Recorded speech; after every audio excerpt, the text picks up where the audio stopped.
বাদল একজন চাষি। তার যেটুকু জমি আছে তা চাষ করে কোনো রকমে সংসারটা চলে যায়। কিন্তু এবছর প্রচন্ড বৃষ্টিপাত হওয়ায় তার চাষের ফসল সব ডুবে নষ্ট হয়ে যায়। কদিন ধরে মুষলধারে যেমন বৃষ্টি নেমেছে তেমনি বজ্রপাত শুরু হয়েছে। এমনই একদিন সকালে বাদলের স্ত্রী বাদলকে বলল, তুমি কি গো, সে কবে থেকে বলছি মেয়েটা আমার চিংড়ি খেতে চাইছে, তুমি তো যেন কথাটা কিছুতেই কানে তুলছো না। কানে তুলেও আর কি বা করবো গিন্নি, বলো। চিংড়ি মাছের যে দাম আর আমাদের যে অবস্থা, চিংড়ি খাওয়া মানে স্বপ্ন দেখা। তবু চেষ্টা করতে তো পারো একবার, নাকি?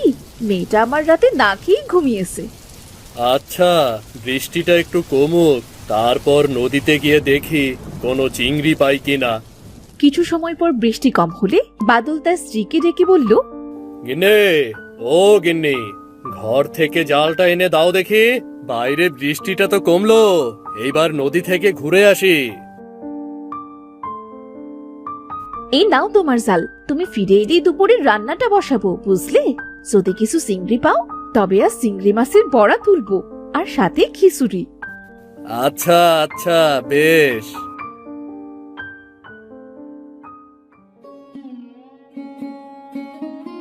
জালটা বেশি ভালো না।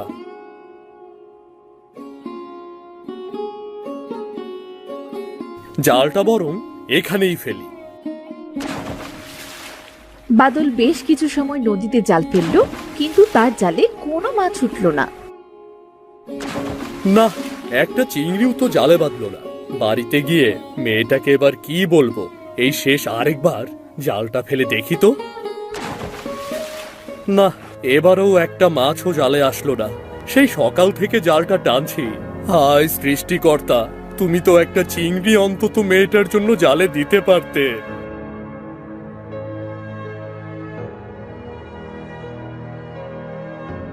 বাদল নিরাশ হয়ে বাড়ি ফিরে এলো।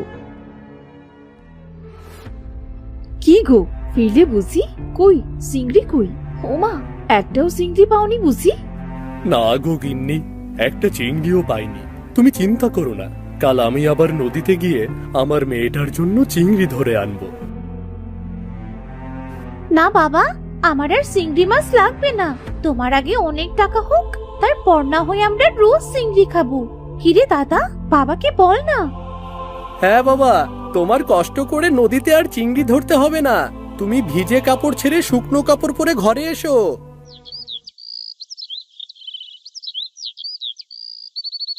পরদিন মায়া তার ভাই রাজুকে গিয়ে বলল, কিরে দাদা, বই পড়ছিস বুঝি?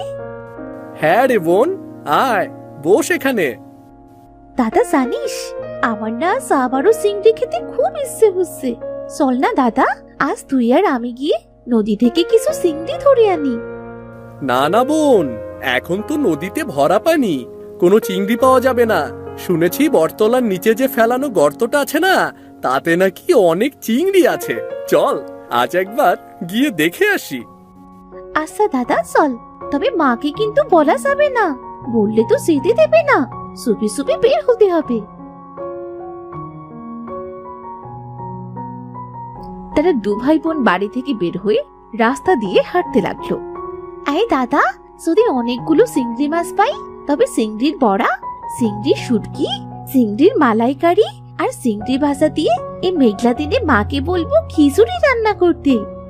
আচ্ছা বেশ, আগে চিংড়িগুলো পেয়ে তো নেই, তারপরে না হয় ওই পদের কথা ভাববো, বুঝলি? ওই দেখ দাদা, সেই জায়গায় চলে এসেছি আমরা। এবার জালটা জলদি করে ফেল, দেখি কতগুলো চিংড়ি ওঠে। রাজু গর্তটিতে জাল ফেলে টানতে লাগলো। এদিকে আকাশ মেঘলা হয়ে চারপাশে ঝড় বইতে শুরু করলো।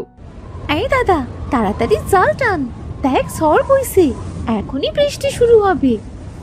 আরে, জালটা তো আসছে না, মনে হচ্ছে কোনো কিছুতে আটকে পড়েছে। এবার কি হবে দাদা? দেখ বৃষ্টি নামা শুরু করলো যে। এই তো জালটা ছাড়ানো গেছে, তাড়াতাড়ি চল বোন, ওই বট গাছের নিচে গিয়ে দাঁড়াই।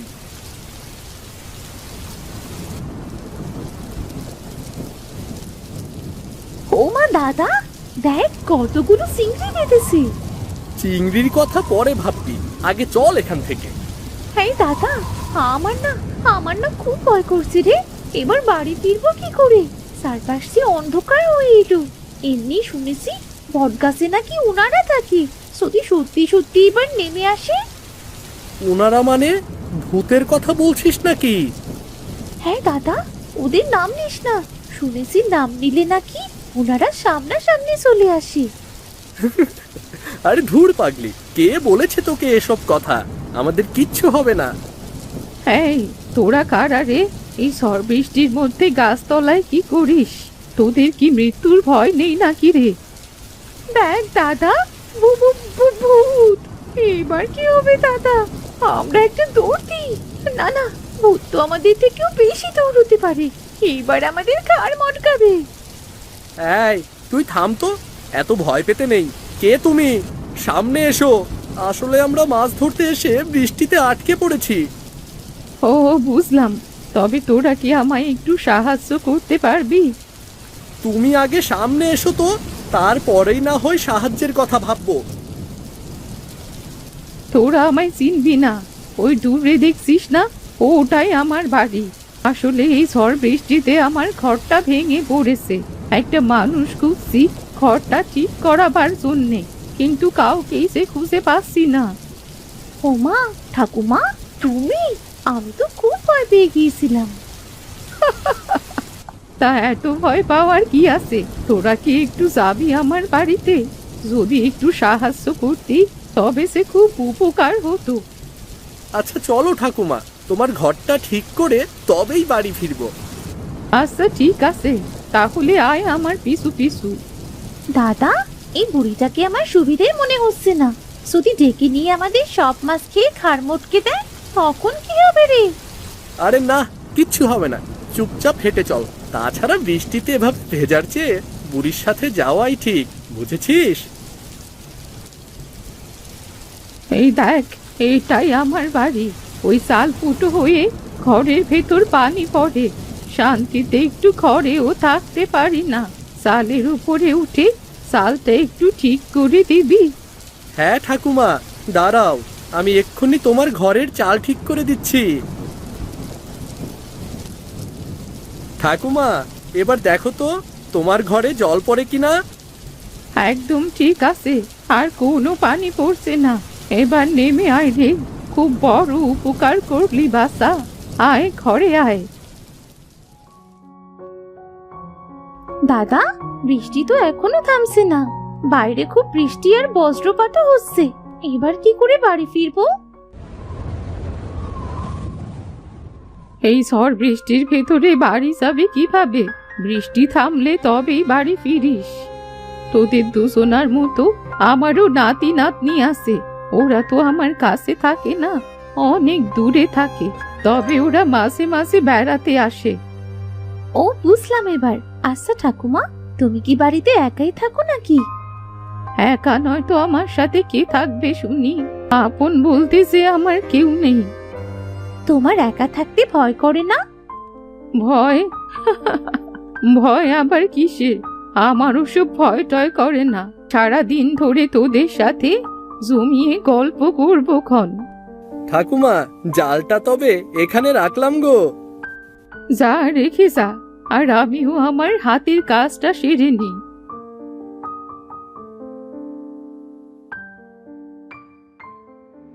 দাদা, এই দাদা, দেখ না, জালে যে একটাও চিংড়ি নেই। আমাদের চিংড়িগুলো সব গেল কোথায়? চিংড়িগুলো নিয়ে তোদের চিন্তা করতে হবে না রে। আমি সব চিংড়ি ভেজে রেখেছি, সাথে তোদের জন্য খিচুড়িও রান্না করেছি রে। খিচুড়ি আর চিংড়ি ভাজা? ইস, আমার তো জিভে এখনই জল চলে এসেছে। এত কিছু তুমি কখন করলে গো ঠাকুমা? তা তো করেছি তোরা যখন গোসলে গেলি। খুব ভালো করেছো। এমনিতেই এত বেলা অবধি চিংড়িগুলো থাকলে নষ্ট হয়ে যেত। হ্যাঁ, এই জন্যেই তো চিংড়িগুলো ভেজে রাখলাম। চল, এইবার খাবি চল। কতগুলো চিংড়ি ভাজা! আমাকে কিন্তু পেট ভরে চিংড়ি খেতে দিতে হবে। বেশ বেশ, তোর যা লাগে তুই তাই খা। ঠাকুমা, তোমার হাতের রান্নার কি স্বাদ গো, যেন অমৃত খাচ্ছি। খুব স্বাদ হয়েছে খাবার। দাদা, বাইরে তো ঝড় বৃষ্টি কমলো না, এবার বাড়ি ফিরবো কি করে? প্রায় যে সন্ধে হয়ে এলো। আজ আর তোদের বাড়ি যেতে হবে না, তোরা বরং কাল সকালে বাড়ি চলে যাস। কিন্তু মা বাবা যে বড্ড চিন্তা করবে। সে একটু করুক, কাল সকাল সকাল উঠে বাড়ি ফিরে যাস।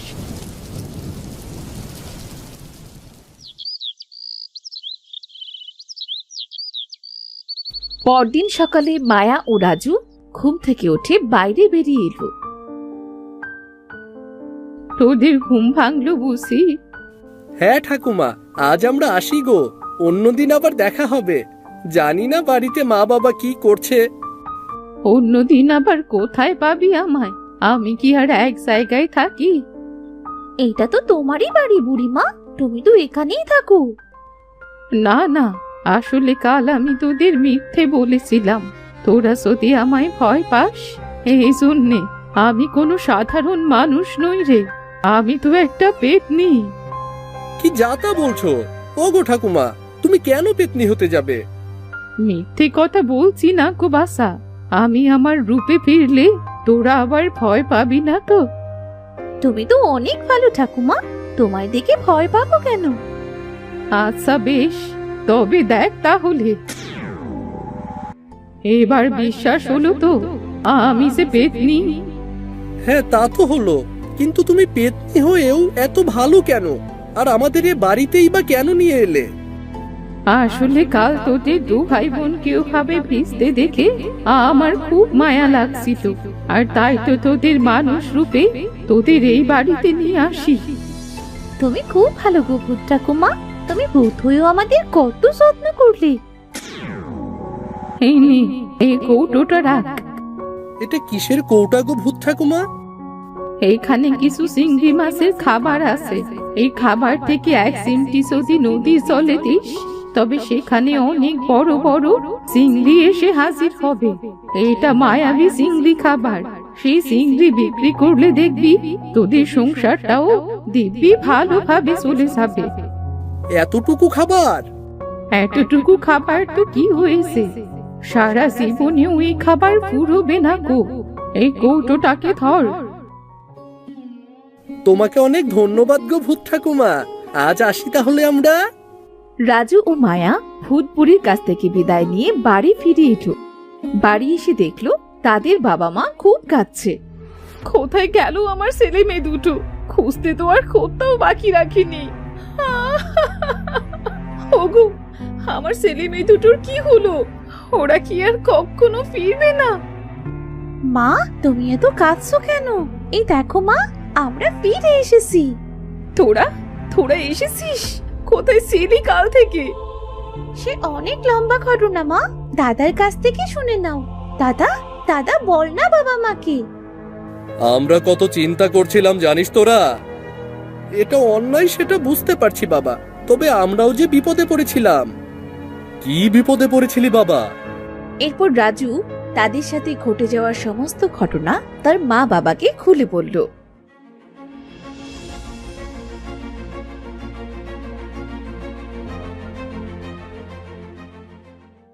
ইস, যদি তোদের কিছু হয়েছে তো তাহলে কি করতাম আমরা?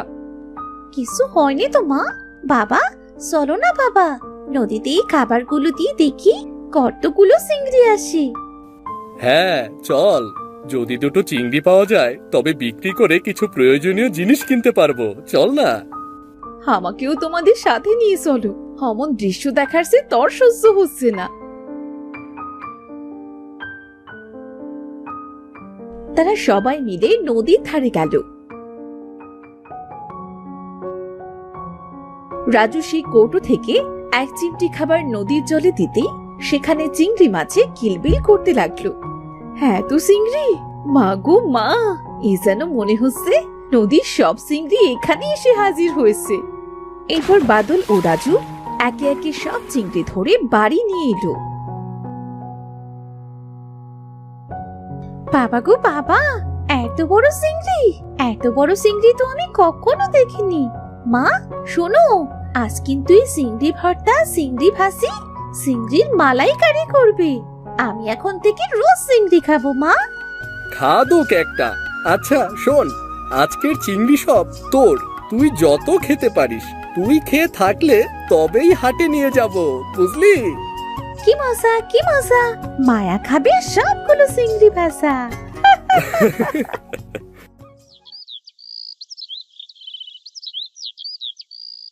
এরপর থেকে বাদল ও রাজু একসাথে চিংড়ি ধরে তা হাটে বিক্রি করত। দেখতে দেখতে তাদের সমস্ত অভাব দূর হয়ে গেল এবং তারা সবাই সুখে শান্তিতে বসবাস করতে লাগলো।